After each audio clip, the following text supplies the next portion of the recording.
లిస్టులో ఉన్నదెవరో రాష్ట్ర కేబినెట్ విస్తరణపై మళ్లీ డిస్కషన్స్. నిజ నిర్ధారణ కమిటీ విజిట్పై ఆశావహుల్లో టెన్షన్. స్థానిక సంస్థల ఎన్నికల కంటే ముందే ప్రకటించాలని ఒత్తిడి. ముఖ్యమంత్రితో భేటీ కాబోతున్న టీపీసీసీ నేతలు. ఇప్పుడు ఇది పాయింట్ ఏంటండి, గవర్నమెంట్కి మనం చెప్పేది మీ సొంత పార్టీ వ్యవహారం కాదండి. ఇది కేబినెట్ అంటే ఇది సొంత పార్టీ వ్యవహారం కాదు. మీరు డిలే చేయడానికి పార్టీ వ్యవహారంలో ఈ పదవులు ఇచ్చే క్రమంలో వాడు అలుగుతాడు వీడు అలుగుతాడు అని మీరు ఆలస్యం చేస్తే ప్రజలు నష్టపోతున్నారు. ఇక్కడ ఎడ్యుకేషన్ మినిస్టర్ లేడు, స్కూల్ ఫీజుల మీద రివ్యూ చేసేటోడు దిక్కులేడు, హాస్టల్స్లో భోజనాలు తిని చనిపోతున్న విద్యార్థుల మీద రివ్యూ చేసేటోడు దిక్కులేడు, ఏది మన ఇంజనీరింగ్ కాలేజీలు చేస్తున్న ఫీజుల దోపిడీ మీద రివ్యూ చేసే దిక్కులేదు. అరే ఎడ్యుకేషన్ మినిస్టర్ లేడు. ఇక్కడ మొత్తం లా అండ్ ఆర్డర్ అంతా గాడి తప్పుతున్నది. ఎక్కడెక్కడ హత్యలు జరుగుతూ ఉన్నాయి, భూములకు తగాదాలు జరుగుతూ ఉన్నాయి. హోమ్ మినిస్టర్ లేడు, మున్సిపల్ మినిస్టర్ లేడు, ఏ మినిస్టర్ లేడు. ఇక్కడ కీలకమైన 6 శాఖలు ముఖ్యమంత్రి రేవంత్ రెడ్డి దగ్గరే ఉన్నాయి.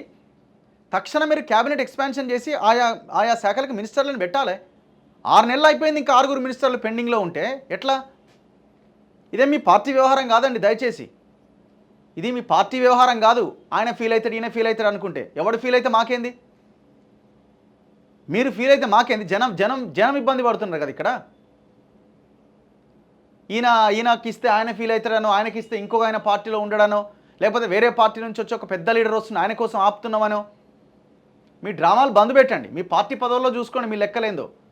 కానీ ఇక్కడ క్యాబినెట్ ఎక్స్పాన్షన్ చేయకుండా 6 మినిస్టర్లను పక్కన పెట్టి కీలకమైన శాఖల్ని ఈ మళ్ళీ స్థానిక సంస్థల తర్వాత పెట్టాలన్నా లోపల పెట్టాలన్నా ఎందుకండి డిస్కషన్ అంతా? మాకు తెలుసు మీరు ఎవరికి ఇస్తారు. మీ అనుకున్న వాళ్ళకే ఇస్తారు. దీంట్లో ఏమైనా మీ సామాజిక సమీకరణాలు ఏమైనా పాటిస్తారా? లేకపోతే ఎఫిషియెంట్గా పనిచేసిన వాళ్ళకి ఏమైనా మినిస్ట్రీలు ఇస్తారా? కేబినెట్ విస్తరణ పైన మళ్ళీ డిస్కషన్స్ మొదలైనవి. లిస్టులో ఎవరెవరు ఉంటారో అని పార్టీలో జోరుగా చర్చ నడుస్తున్నది. తమ నేతకు కన్ఫామ్ అయిందంటూ ఆయా లీడర్ల అనుచరులు ఇప్పటికే గాంధీ భవన్లో హడావుడి చేస్తున్నారట. ప్రాథమిక ఎంపిక ఆధారంగా ఇప్పటికే 4 నేతలకు లైన్ క్లియర్ అయిందని, మరో 2 నేతలను ఎంపిక చేయాల్సి ఉన్నదని టీపీసీసీ నేతలు చెబుతున్నారు. అయితే తాజాగా ఏఐసీసీ నియమించిన నిజ నిర్ధారణ కమిటీ త్వరలో రాష్ట్ర విజిట్కి వస్తుండడంతో ఆశావహులు ఆందోళన చెందుతున్నారు. కేబినెట్ బెర్తులను భర్తీ చేసేందుకు ఇప్పటికే సెలక్షన్ అయినప్పటికీ 3 మెన్ కమిటీ రిపోర్ట్ను కూడా పరిగణలోకి తీసుకునే ఛాన్స్ ఉందని పార్టీ వర్గాలు చెబుతున్నాయి. దీంతో ఆశావహుల్లో టెన్షన్ మొదలైందట. ఈ 3 మెన్ కమిటీ ఏంది? 3 మెన్ కమిటీకి మంత్రివర్గానికి ఏం సంబంధం? 3 మెన్ కమిటీ ఎంపీ ఎలక్షన్లో ఎందుకు మీరు 8 సీట్లకే పరిమితం అయ్యారు, ఇంకా 3-4 సీట్లు రావాల్సి ఉంటే ఎందుకు ఓడిపోయారన్న దాని మీద 3 మెన్ కమిటీ.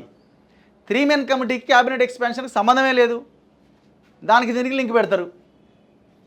లోకల్ బాడీ ఎన్నికల కంటే ముందే క్యాబినెట్ విస్తరణ లోకల్ బాడీ ఎన్నికల కంటే ముందే చేయాలని పార్టీ నేతలు హైకమాండ్ని కోరుతున్నారు. స్థానిక సంస్థల ఎన్నికల్లో క్యాబినెట్ విస్తరణ ప్రభావం స్పష్టంగా కనిపిస్తున్నది. ప్రస్తుతం రాష్ట్రంలో సీఎంతో కలిపి 12 మంది మంత్రులు ఉన్నారు. మరో 6 బెర్తులు ఖాళీగా ఉన్నాయి. వీటిని జిల్లాలు, క్యాస్ట్ ఈక్వేషన్స్ను పరిగణలోకి తీసుకొని భర్తీ చేస్తామని గతంలోనే సీఎం చెప్పారు. దీంతో మంత్రి పదవుల కోసం పలువురు ఎమ్మెల్యేలు తమదైన శైలిలో ప్రయత్నాలు చేస్తున్నారు. ప్రస్తుత క్యాబినెట్లో హైదరాబాద్, రంగారెడ్డి, నిజామాబాద్, ఆదిలాబాద్ జిల్లాలకు ప్రాతినిధ్యం లేదు.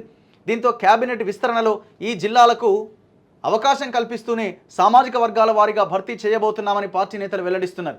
ఇదే అంశంపైన టీపీసీసీ నేతలు త్వరలో సీఎంతో ప్రత్యేకంగా భేటీ కాబోతున్నారు. దీంతో పాటు నామినేటెడ్ కార్పొరేషన్ పదవులను కూడా ప్రకటించాలి అనే డిమాండ్ వినిపిస్తున్నది. ఇప్పటికే తమకు నామినేటెడ్ పదవుల్లో అవకాశం కల్పించాలని గాంధీ భవన్కు దరఖాస్తులు చేరడం గమనార్హం. ప్రస్తుతం ఎట్లుందంటే నల్గొండ, కరీంనగర్, వరంగల్లో ఒక్కో జిల్లాలో 2 చొప్పున మంత్రులు ఉన్నారు. ఖమ్మం నుంచి ఏకంగా 3 మినిస్టర్లు ఉన్నారు. మహబూబ్ నగర్లో సీఎంతో పాటు మరొక మంత్రి ఉన్నాడు. మెదక్ జిల్లాలో ఒక మినిస్టర్ ఉన్నాడు. ఇక హైదరాబాద్, రంగారెడ్డి, నిజామాబాద్, ఆదిలాబాద్ జిల్లాకు అసలు ప్రాతినిధ్యమే లేదు. ఇప్పుడు ఈ జిల్లాలకు అవకాశం కల్పిస్తూ మినిస్టర్లను ఎంపిక చేయబోతున్నారు. ప్రస్తుత క్యాబినెట్లో సీఎంతో కలిసి 7 ఓసీ, 2 బీసీ, 2 ఎస్సీ, 1 ఎస్టీ సామాజిక వర్గం నుంచి ఉన్నారు. ఇప్పుడు మైనార్టీ వర్గానికి స్థానం కల్పిస్తూనే ఎస్సీ, ఎస్టీ, బీసీలకు మంత్రి పదవులు పెంచే ఛాన్స్ ఉన్నదని ఆయా వర్గాల లీడర్లు ధీమా వ్యక్తం చేస్తున్నారు. ఆడు ఉన్నాయండి, ఉన్నాయే 6, ఇంకా పెంచేది ఏం పెంచుతారు వీళ్ళు? ఏం పెంచుతారు? ఇప్పుడు మీరు డిలే చేయడానికి కారణము ఒకవేళ సామాజిక సమీకరణల దాంట్లో భాగంగా అయితే 2 బీసీలకి ఇంకొక 3 రావాలి. వస్తాయా? ఇస్తారా? 7 ఓసీలు ఉన్నారు ఆల్రెడీ, అది ఆపేయండి. 7 దగ్గరనే పెట్టండి, మిగతాయి పంచండి. ఎస్సీకి ఇవ్వండి, ఎస్టీకి ఇవ్వండి. మాదిగలకు ప్రాతినిధ్యం లేదని వాళ్ళు అడుగుతున్నారు, వాళ్ళకి ఇచ్చే ప్రయత్నం చేయండి. చేస్తారా? మీరు ఒకవేళ డిలే జరిగిందనడానికి రీజన్ ఇదైనా అయి ఉండాలా. అట్లీస్ట్ అక్కడైనా కొంత సరేలే డిలే అయినా కూడా మంచిగా ఇచ్చిరన అన్నట్టు ఉండాలి. మీరు ఏడుగురు ఓసీల దగ్గర ఆపుతారా? మళ్ళీ ఈ ఆరుగురిలో కూడా మళ్ళీ ఇద్దరు ముగ్గురు రెడ్లు ఉంటారా? చేయగలుగుతారా? మీరు ఆపగలుగుతారా ఏడు దగ్గరనే?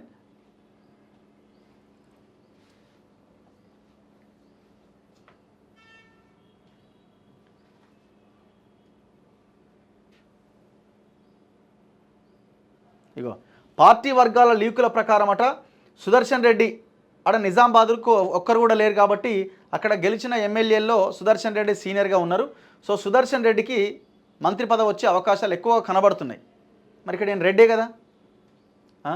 వాకిటి శ్రీహరి ఇక్కడ ఏంటంటే ముదిరాజ్ సామాజిక వర్గానికి ఖచ్చితంగా ఒకటి ఇస్తామన్నారు కాబట్టి వాకిటి శ్రీహరికి ఒకటి ఇచ్చే అవకాశం ఉందట. ఇక రెండు పోయిన తర్వాత మిగిలిన ఎన్ని ఉన్నాయి? 4 ఉన్నాయి. 4లో బాలు నాయక్ దేవరకొండ ఎమ్మెల్యేగా ఉన్నారు. సో ఆయనకి రావడానికి అవకాశం ఎక్కువగా ఉందట. నల్గొండ జిల్లాలో మరి కోమటిరెడ్డి రాజగోపాల్ రెడ్డి అడుగుతున్నాడు. ఆయన ఆల్రెడీ హోమ్ మినిస్టర్ అయిపోయినా అంటున్నాడు ఆయన అన్నట్టుగా ఆయన ప్రచారం జరిగింది. సో ఆయనకి కాకుండా బాలు నాయక్ ఇచ్చే అవకాశం ఉంది. ఒకవేళ ఈ డెసిషన్ తీసుకుంటే బాలు నాయక్ది మంచి నిర్ణయంగానే మనం చెప్పొచ్చు. ఆల్రెడీ ఎందుకంటే ఇద్దరు రెడ్లు ఉన్నారు, ఉత్తమ్ కుమార్ రెడ్డి, కోమటిరెడ్డి వెంకటరెడ్డి. సో ఇంకొక రెడ్డికి ఇచ్చే ప్రయత్నం చేసి అంతకంటే దుర్మార్గం ఇంకొకటి ఉండదు. సో కాబట్టి బాలు నాయక్ పేరు విని మనం ముందు నుంచి డిమాండ్ చేస్తున్నాం ఏంటంటే బాలు నాయక్ అని ఇవ్వండి, వేముల వీరేశంనైనా చేయండి, మందుల సామెలనైనా చేయండి, బీర్ల ఐలైనైనా చేయండి. గెలిచిన ఎమ్మెల్యేలు వీళ్ళు. ఒక బీసీ ఉన్నాడు, 2 ఎస్సీలు ఉన్నారు, ఒక ఎస్టీ ఉన్నాడు. సరే ఎస్టీ పేరు వినిపిస్తుంది, ఓకే సంతోషమే. నెక్స్ట్ షబ్బీర్ అలీ ఉన్నాడు. ఎందుకంటే ఇక్కడ మైనార్టీలకు ఒక్కటి కూడా ఇవ్వలే ఇంతవరకు మినిస్ట్రీ. కాబట్టి మైనార్టీకి ఖచ్చితంగా ఒకటి ఇవ్వడానికి అవకాశం ఉంటుంది. కాబట్టి ఎందరు అయ్యారు? ఒక సుదర్శన్ రెడ్డి, శ్రీహరి, 3 షబ్బీర్ అలీ 3 అయినాయి. ఇంకా 3 ఉంటాయి. ఇందులో మల్రెడ్డి రంగారెడ్డి పేరు వినిపిస్తుంది. రంగారెడ్డి జిల్లా నుంచి ఒక్కటి ఇవ్వలేదు. అండ్ గ్రేటర్ హైదరాబాద్ చుట్టుపక్కల ఉన్న ఈ దాంట్లో కూడా ఒక్కరు లేరు. దానం నాగేందర్, ప్రేమ్ సాగర్ రావుల పేర్లు బలంగా వినిపిస్తున్నాయట. అంటే ఒక రెడ్డి, ఒక వెలమ, అంటే ఉన్న దాంట్లో ముగ్గురా? ఆల్రెడీ 7 ఉన్నాయిగా. మళ్ళీ 3 పేర్లు వినిపిస్తున్నాయి బలంగా. ప్రేమ్ సాగర్ రావు Mancherial MLA, Malreddy Rangareddy Ibrahimpatnam MLA. Danam Nagender Hyderabad Secunderabad MLA. సికింద్రాబాదేనా? Khairatabad MLA. దానం నాగేందర్కు అసలు ఎంత ఇంపార్టెన్స్ అండి ఆయనకి. అసలు ఎమ్మెల్యేగా ఉన్నోడిని తెచ్చి ఎంపీ టికెట్ ఇస్తారు, ఆడ ఓడిపోగానే మళ్ళీ ఇప్పుడు మంత్రి పదవి లిస్టులో పెట్టారు. ఇది మీ పోవడానికి ఉన్నట్టుంది ఈ వ్యవహారం అంతా. మీరు మారరిగా.